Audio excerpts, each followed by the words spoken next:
ओम श्री गणेशाय नमः। राधे राधे बंधुओं, आज मैं आपको श्रवण करवाने जा रही हूँ आषाढ़ मास के शुक्ल पक्ष की पद्मा एकादशी अर्थात देवशयनी एकादशी व्रत कथा।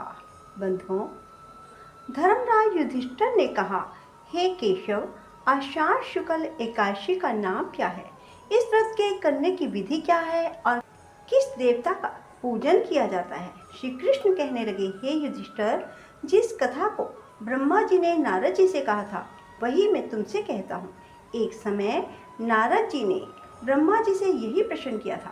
तब ब्रह्मा जी ने उत्तर दिया, हे नारद, तुमने कलयुगी जीवों के उद्धार के लिए बहुत उत्तम प्रश्न किया है, क्योंकि देवशयनी एकादशी का व्रत सब व्रतों में उत्तम है। इस व्रत से समस्त पाप नष्ट हो जाते हैं और मनुष्य इस व्रत को नहीं करते वे नरकगामी होते हैं। इस व्रत के करने से भगवान विष्णु प्रसन्न होते हैं। इस एकादशी का नाम पद्मा है। अब मैं तुमसे एक पौराणिक कथा कहता हूँ, तुम मन लगाकर सुनो।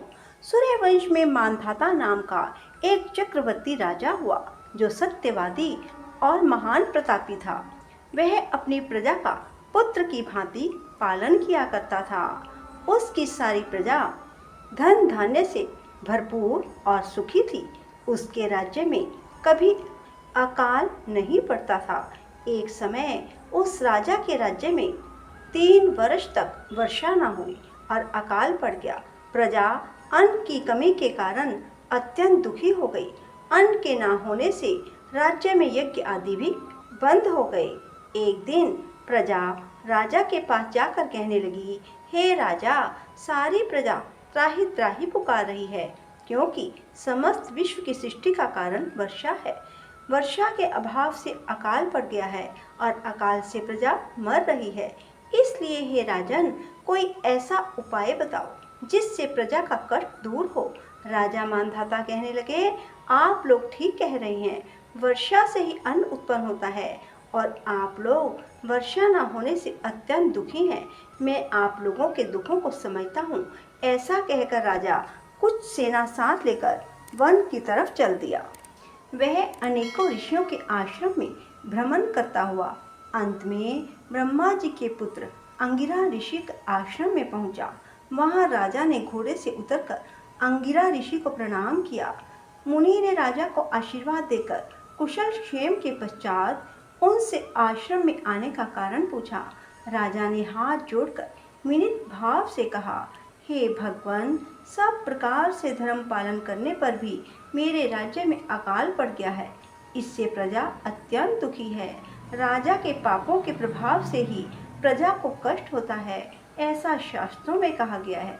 जब मैं धर्म अनुसार राज्य करता हूँ तो मेरे राज्य में अकाल कैसे पड़ गया, इसके कारण का पता मुझको अभी तक नहीं चला।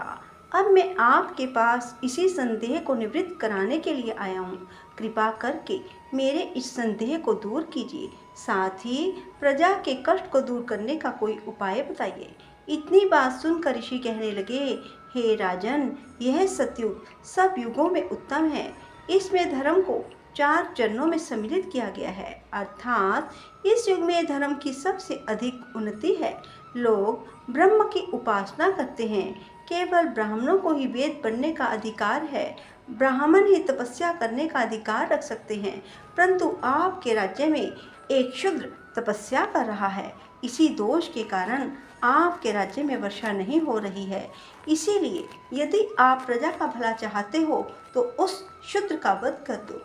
इस पर राजा कहने लगा, महाराज, मैं उस निरपराध तपस्या करने वाले शूद्र को किस तरह मार सकता हूँ? आप इस दोष से छूटने का कोई और उपाय बताइए। तब ऋषि कहने लगे, हे राजन, यदि तुम अन्य उपाय जानना चाहते हो तो सुनो। आषाढ़ मास के शुक्ल पक्ष की पद्मा नाम की एकादशी का विधि पूर्वक व्रत करो। व्रत के प्रभाव से तुम्हारे राज्य में वर्षा होगी और प्रजा सुख प्राप्त करेगी, क्योंकि इस एकादशी का व्रत सब सिद्धियों को देने वाला है और समस्त उपद्रवों को नाश करने वाला है। इस एकादशी का व्रत तुम प्रजा, सेवक और मंत्रियों सहित करो। मुनि के इस वचन को सुनकर राजा अपने नगर को वापस आया और उसने विधि पूर्वक पद्मा एकादशी का व्रत किया। इस व्रत के प्रभाव से वर्षा हुई और प्रजा को सुख पहुंचा। अतः इस मास की एकादशी का व्रत सब मनुष्यों को करना चाहिए। यह व्रत इस लोक में भोग और परलोक में मुक्ति को देने वाला है। इस कथा को पढ़ने और सुनने से मनुष्य के सब पापों का नाश हो जाता है। बंधुओं, पद्मा एकादशी से ही चतुर्मास प्रारंभ हो जाता है। इस दिन भगवान श्री हरि विष्णु 4 मास के लिए शयन के लिए चले जाते हैं और अपना कार्यभार भगवान शिव को सौंप जाते हैं। बंधुओं, इन दिनों कोई भी शुभ कार्य नहीं किया जाता। बंधुओं, इस एकादशी को देवशयनी एकादशी भी कहा जाता है। इस एकादशी के साथ ही सभी शुभ कार्य समाप्त हो जाते हैं, अर्थात 4 महीनों के लिए शुभ कार्य रोक दिए जाते हैं।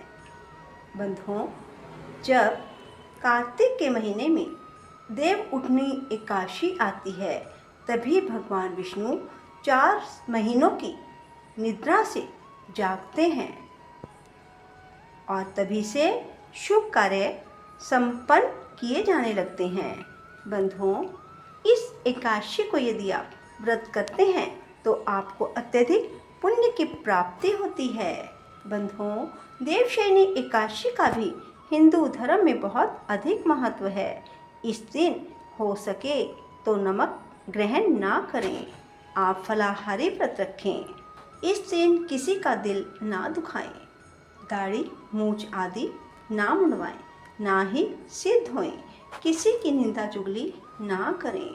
भगवान विष्णु का अधिक से अधिक नाम सुमिरन करें, गजेंद्र मोक्ष की कथा श्रवण करें, श्रीमद् भागवत गीता का श्रवण करें। बंधुओं, यदि आपको हमारी ये वीडियो पसंद आए तो इसे लाइक करने के साथ साथ शेयर अवश्य करें और कमेंट बॉक्स में राधे राधे लिखना ना भूलें। राधे राधे, जय श्री कृष्णा, धन्यवाद।